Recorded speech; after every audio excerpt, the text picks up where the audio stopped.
you, welcome you back to our second press conference for the day. The people I've got on this panel now are all going to be in our brand new Corinthian Division. They also have to sail in one of the other categories, either IRC or PHS or Orky.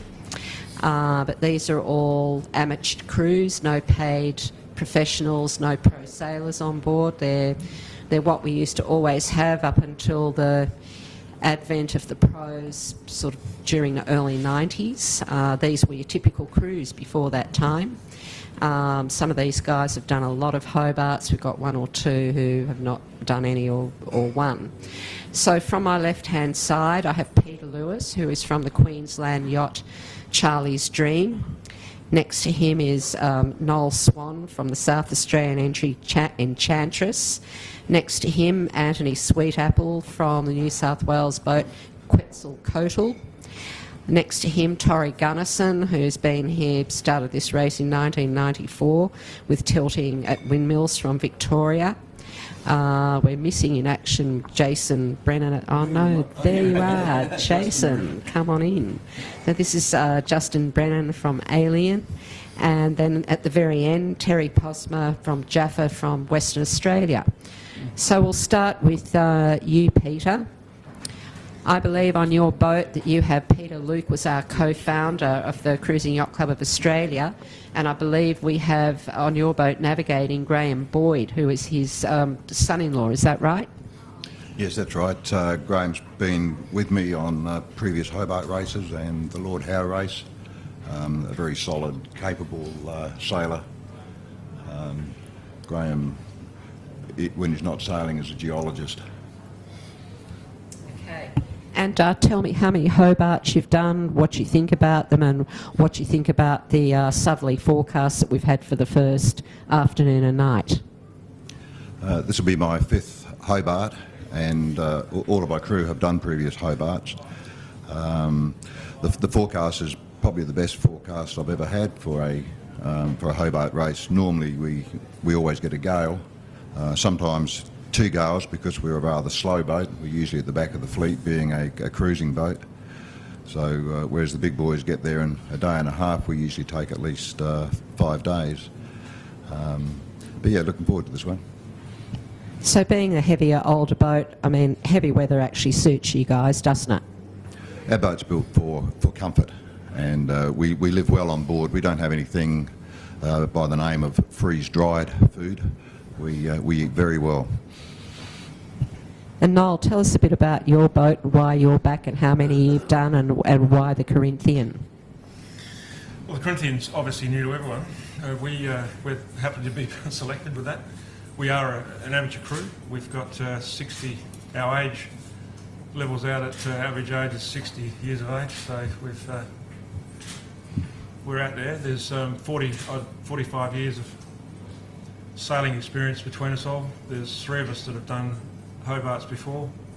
The other guys are pretty keen, and there's a lot of... The guys bring a whole lot of different wonderful things to the table with our crew. We've got a great balanced crew. We've got Lisa Betcher, she's a great helm, and she ran the sail office in the squadron for a couple of years, so she's a very top helm. We've got a lot of great people there. John's, he's a state champ. We've got an Australian catamaran champion 2 times over, and they're very skilled guys. We love our sailing.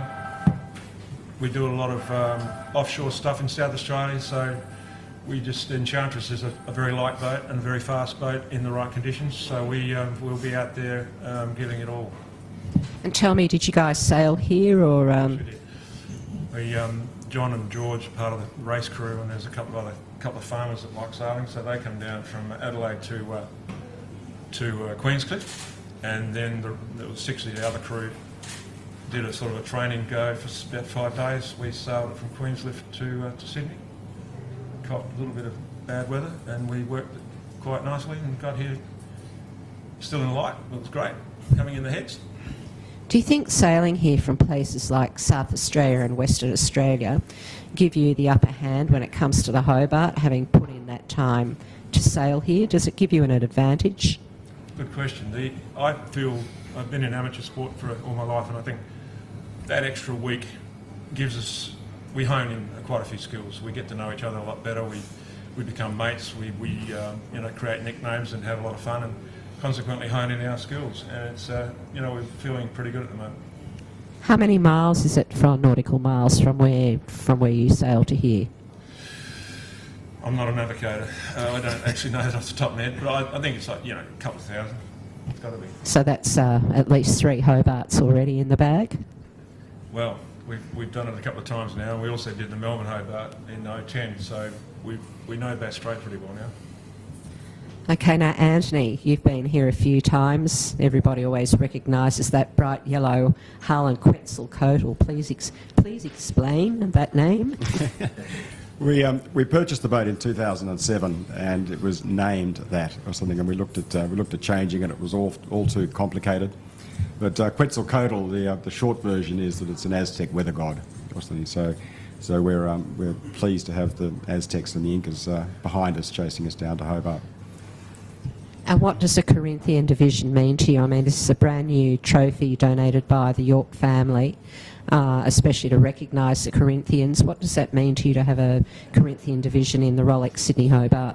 I think it's fantastic to recognise or to pull out, I guess, and recognise the amateurs who are involved in this sport. As you touched on earlier, or something, it was originally an amateur sport or something, and then it's moved and progressed and morphed into being professional and semi-professional. So it's now great to recognise all of the people who participate as an amateur status. Now, Thorry, we know you're a timber merchant from Victoria. I remember you from the 50th race in 1994. I remember that about you, and I remember your beautiful old timber boat, and to me that really fits that whole ethos of Corinthian. Tell us a bit about why the boat's back. I believe you're not doing the race on it this year, is that right? And you're entrusting the boat to your crew. Can you tell us a bit about that? Well, in 1994, it wasn't an old timber boat, it was brand new. It was only built in 1994. And since then, we've been all over the world with the boat, including quite a few Sydney Hobart races, quite a few Melbourne Hobart races. We've done the race from Brisbane to Solomon Islands, and the race from Brisbane to Noumea, and we've done the Swedish race, the round Gotland race in the Baltic. So we've had quite a lot of fun with the boat since 1994, which is 20 years ago. It's a 20-year-old boat today, and it was quite good fun to be back here. Yes, I'm not sailing the race. I've retired from offshore racing due to fitness and health, I suppose. But the crew are still keen to keep going. We've got very experienced people on board. The skipper is John Alexander, who I met as an opposing skipper in the Brisbane to Gizo race in 1996. We have Chris Green, who's a top Etchell sailor and who sailed his boat from the UK to New Zealand some years ago. At the other end, my daughter Sarah will be on board, her first race. And although she has some experience, she's not done a Sydney Hobart race before. So we have... How old is she? Sarah's 50-something, yeah. I'm sure she wouldn't want me to tell you that. We'll pretend I didn't ask. Okay, now for Justin Brenan, tell us what brings you to the Rolex Sydney Hobart, how many you've done, and I'd like to know from you too, when you look, I'm sure you've sussed out the competition for this Corinthian trophy, who are going to be the boats you need to beat, do you think? Well, one of them's up there, Enchantress on the right, who beat us in the West Coast race in 2010. So we'll have to sort that out. But I started sailing here before most of you were born, I guess, and first ocean race was 68. And over the years I've watched more and more money being poured into the race. Not just this race, but racing in general. And so I'd like to say a little bit about the Corinthian Division, because ocean racing by its nature is clearly not a spectator sport once you've got out the heads. And it's all dependent upon participation, and professional crews gain an edge which the handicapping system just doesn't cater for. So this division is very important to keep the amateurs participating. None of us can avoid the cost, but the handicapping system sorts most things out except professional crew. So Corinthian Division, I think, is a very important initiative which has been taken this year. and my guys have all been sailing with me for almost all of them for 1.5 decades, and none of them have been paid for anything. So that's the way to go. And I'd like to congratulate the club on this initiative. And so, tell us a bit about your boat. How old is it? What's the design? How big? Well, it's a much modified Lidgard 36. He's a New Zealander, and it's about 16 years old. It's had keels added and removed, and rudders changed and rudders altered. And it doesn't make any difference. It always goes the way it used to go. But it was a successful, very successful IMS design, racing out of Hawaii initially. And nowadays it's a fairly heavy boat. It's about 4.6 tonnes, and so definitely in the racer cruiser category. But if the wind is either very heavy and behind us or on a reach, it outperforms its handicap. Going to windward, not so good. So once we get beyond the initial southerly, we're looking forward to picking up a bit of time and seeing how we go. Okay, thank you. Now for our friend on the end, Terry Posma, all the way from WA, this is his first Hobart, and he doesn't have a lot of Hobart experience on his boat, but they do have a lot of ocean miles from other races, such as the Rolex Middle Sea and Transatlantic and Rolex Fastnet races. And I believe you trucked your boat over rather than take the hard slog here like some of the other WA boats did. Yes, so we chose to do the clean-up work at the end rather than the start. So, but it kept the boat in racing condition. It only took a couple of days to put it together, and we're ready to go again. We were sailing again last Saturday. So. And what is your boat? Tell us a bit about the design and the age. It's 6 years old. It was designed by Malcolm Runnels, who was a naval architect in Perth. It was designed specifically to do offshore racing on the West Australian coast. At that time, the weather conditions were such that we'd get very strong southerlies or strong sea breezes, so the boat is designed to go to windward in a fair old blow and in particularly ugly seas. And the boat's proved that's its strong point. And I believe you've got a multinational or international crew on board. Tell us a little about your crew and where they come from. Yeah, the crew, this program to do the Sydney Hobart came together at a regatta earlier on this year. We were doing a regatta, sat around on the back of the boat, and it was a multinational crew at that time. We've got people from Scotland, Ireland, Spain, New Zealand on board, as well as a couple of Australians. So they don't. Do you think that is a hindrance or a help in regard this race, because it can be quite tactical and require a lot of local knowledge and navigational skills down the south coast? When we decided to do the race, one of the things we identified is we did need a navigator, and we thought that we couldn't do well. We saw that as being the most important part of the boat. We've all had a lot of offshore experience, but not on this coast. So I spent 4 or 5 months trying to recruit a navigator, and fortunately we came up with a very, very good navigator for the race, who was also an amateur, and that's Richard Hudson, who's the President of Yachting New South Wales. So we feel that we've got all bases covered through the crew. Thank you. So just coming back to you, Peter, is there anybody on this table that is going to be a major threat to you for this Corinthian trophy, and what do you plan to do about it? Oh, there's no threats here at all. Yeah, right. No, we've our boat's shallow draft. We're 1.7 metre draft, so we do have problems going to windward from the point of view of leeway. But we're very solidly constructed boat, so we would probably be best in very heavy weather. But we're not a competitive, fast boat. So tell me, who on this panel is rubbing their hands in glee at the prospect of the Southerlies on the first afternoon and the first night? Yes, please. All the way down, please. Okay, thank you. Any questions from anybody? Justin, is this division overdue? I think so.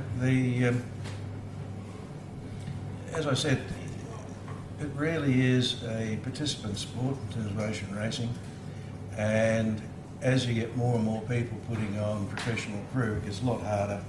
It's not so much the racing, it's the preparation. So half the race is the preparation. And if you're an amateur and you're holding down a job, paying your bills, finding enough time to get your boat prepared as well as you'd like is not easy. And when you see the guy next door with 2 guys flying over from New Zealand who have done it all before, and they're here for 2 weeks getting everything in top condition, and all they got to do is step onto the boat the day before. It's a lot easier. So half the race is about preparation, and I think that's where the real advantage of professional crew comes in, because they just got everything organised, and it's just so much easier, less stress. You hop on the boat, relaxed and ready to race, rather than worn out and half dead, which is what happens to a lot of the amateurs. Or made to win this division then for you? Oh, well, winning any division's always good. I really hadn't thought about that. That's not actually why we race. It sounds a bit funny, but it isn't. We got a few people we'd like to beat, but whether we win or not really doesn't matter. How about you, Noel? You're saying you're going to be giving it your all. Do you have aspirations to win this Corinthian Division? Absolutely. We're here to enjoy ourselves, but we're here to win it. And also, we put our name on the back of the boat so everyone else can see. Anthony, do you think the new trophy will encourage just everyday sailors who've dropped out of racing maybe to have a look at the Hobart again? I think I certainly think it'll encourage them to participate in the sport. As we've touched on before, a lot of us are professionals and have our normal business lives. One of the things that we enjoy about racing is being able to apply what we do in our normal business life to sailing. So the preparation and communication and the tactics and the execution is really just a derivative of what we get out of our normal business lives. So you guys have more fun than the Super Maxis? We have a lot of fun. We really do. I think we've got a really good crew. Our crews, 70% of us have raced with us for about 6 years or 7 years. We've got some new ones who've been on board for about 12 months or so. They're all as keen as mustard to get on with the race and to get down to Hobart. Who carries alcohol on board their boat? Who carries alcohol? Yeah. We certainly do.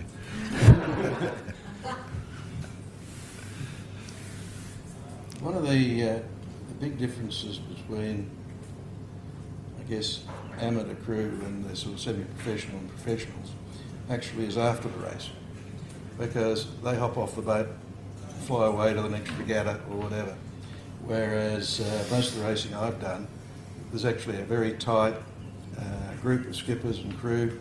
Everyone knows everyone else. They're there for 4 or 5 days after the race, and then they enjoy the cruise home together.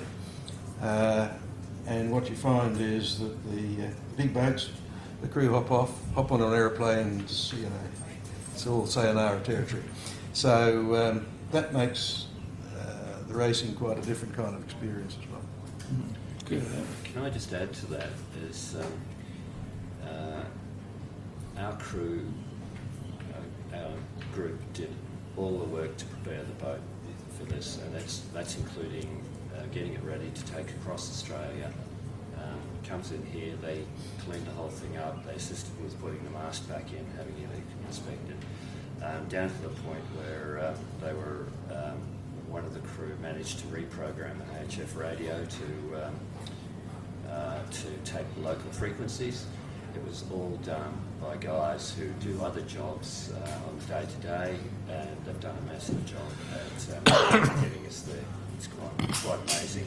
And they know the boat backwards, as opposed to a pro who would walk on the boat and who wouldn't know quite what's going on.